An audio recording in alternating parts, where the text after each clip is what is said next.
Hi everyone, Queeveen here from the comfort of my kitchen. In today's video, we are going to take another look at the Lyrids meteor shower. We did check it out in our overview of this coming month, but I do want to revisit it in a little bit more detail and also look at its parent body, Comet C 1861G1 Thatcher. So this is the upcoming meteor shower. We're looking here at the 23rd. It's showing the maximum on the 22nd. So we'll move back to the 22nd here. Yes, it does seem to be. As this radiant is coming above the horizon for us here in Ireland, there is still a lot of light in the sky. This is the peak of this meteor shower. So we'll move back a little bit over here in the corner. We can see it. The zenith hourly maximum rate is up to 90. It's a variable meteor shower and we will probably get a maximum lower than 90 this year. Right now at this time on the 22nd, just coming up to 9 o'clock, it is peaking. We are getting up to 90 meteors an hour. Because the radiant is so low in the sky, we're only seeing about 5 here in Ireland, plus the light pollution, plus the glow of the sun. Realistically, when this meteor shower begins, we won't see any. As we move later in the evening, the actual amount of meteors is likely to go down because we're moving away from the peak of the meteor shower. However, the radiant will continue to get higher and higher in the sky, and that means we're going to have a better chance of seeing the meteors coming from that radiant. So if we continue to move into the night, the zenith hourly rate, the actual zenith hourly rate will continue to go down. Our local hourly rate will continue to go up. So we're going to move through until we see the absolute peak for us, which of course isn't the peak of the actual meteor shower. And we're getting up to 30, 34, 35 here, while the actual maximum has dropped down to 78. So I'd say we're reaching close to up to 36. We're definitely getting close to, the absolute best that we're going to see here in Ireland, because the sun is coming up and that radiant is, I believe, still very high in the sky, but we are coming up to daytime. We're not going to see any of the meteors really while the sun is up. But it does seem like we're peaking at about 36, which means the best time really for us to see the meteor shower is just before sunrise. We're here at about 4 o'clock. We'll go back a little bit, about 4 o'clock, 5 o'clock in the morning. That's the best time to see this particular meteor shower. However, it is going to be running the entire evening of the 22nd, and there's the moon and Jupiter right next to each other on the 22nd, as mentioned in the previous video. This meteor shower is going to be running for the entire night. From the moment the sky gets dark enough, there is a chance that we will see some meteors in the sky. Our chances will improve as the zenith gets higher, but our chances aren't going to be as good as those locations that are already in complete darkness when it's at its actual peak. Here when it's at 90. This particular meteor shower will be a little bit tricky to see because we're seeing it way over in the east just as the sun is setting in the west. So for everywhere here on Earth, the summer triangle will be rising as the sun goes down. In certain locations, the sky will be darker earlier if you're in the far southern hemisphere, for example, moving into winter time. But of course, there's not as many people living in the far southern hemisphere, so that's going to be less useful for many people. That is the April Lyrid meteor shower. We're going to take a look now for the Comet Thatcher. So hopefully, there we go, Comet Thatcher 1861.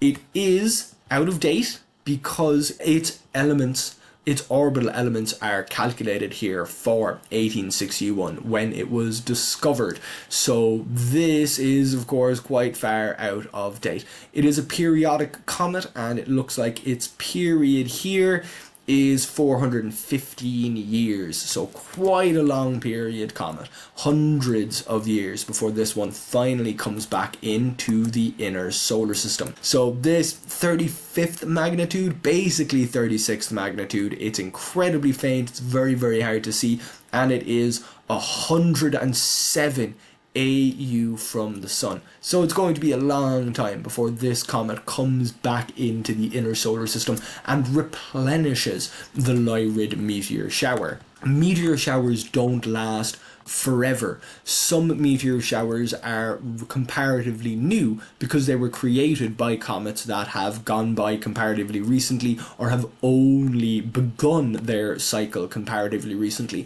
So some of these meteor showers are actually older than others. There are reports of meteor showers at least going back until the 1700s, and there are stories, oral tales of meteor showers that go back even further into history. For cultures that didn't just record things in writing, these records can go back further than writing. So meteor showers are different ages. Some of them fade over time. The April Lyrids haven't been replenished in hundreds of years, so there's a good chance that we're going to see less meteor showers from that in hundreds of years as we move forward, until they are hopefully replenished by Comet Thatcher when it comes back around. Now, the April Lyrids are certainly the biggest meteor shower that we're seeing, certainly in the northern hemisphere, for April. But here are the pi-Puppids. So this is pi, it is a Greek letter as well as a mathematical symbol. There does seem to be a parent body at 26p Greek Scalerup. That is the comet that produced the Puppids, and we can see that the Puppids are peaking on the 24th. So we'll move forward a couple of days. As I mentioned, this isn't going to be visible from here in Ireland, and in fact, because the radiant of the Puppids is so close to the sun in the sky, it's not going to be visible for long for anybody. I'll correct the time by an hour to account for UTC, and then wherever you are in the world, you can adjust to your local time based on that. So we're coming back much earlier in the date. So here we are, the 24th. Okay, very early on the 24th, but the 24th nonetheless. So we're seeing it here at midnight UTC, midnight UTC, not quite that here in Ireland. That's when it's peaking at its potential 40. We have no local hourly rate here because this radiant is so low below the horizon, we'd hardly see any of these. It's only getting up to a maximum of 40, and as you can see, it's peeling down there, getting less and less as we go through the 24th. But because its peak started so early on the 24th, I wouldn't be surprised if it really begins or has a reasonable amount visible, back on the 23rd. So we can see even back on the 23rd, going back as far as nearly 6 o'clock UTC. So nearly 6 o'clock UTC on the 23rd, the pi-Puppids were still producing a reasonable amount of meteors. That comes up to an actual peak at about, we're here at 1:30 UTC through from about midnight UTC, and then it starts to trail off, still producing a reasonable number up until about 8 a.m, 8:30 UTC. So that's the Puppids, the pi-Puppids.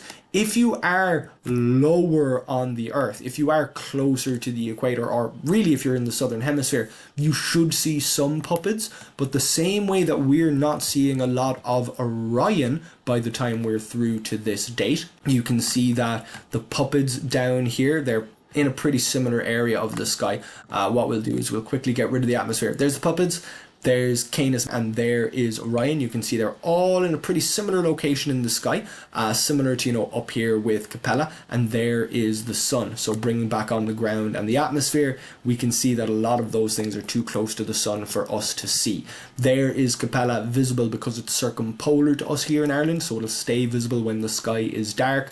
Puppis, I don't think, is circumpolar for most areas in the southern hemisphere, so that's going to be a little bit of a trickier meteor shower to make the best of, but it is there for anyone in the southern hemisphere. So again, the April Lyrids, they are the main meteor shower that we're coming up against in April. Really, for everyone, the April Lyrids are a bigger, more productive meteor shower, even in reasonably high southern latitudes. If you're not too far below the equator, you should still catch some Lyrids, whereas the pi-Puppids, they're not as productive no matter where you are, and just because of where they are in the time of year, it's really not an ideal meteor shower for us to catch.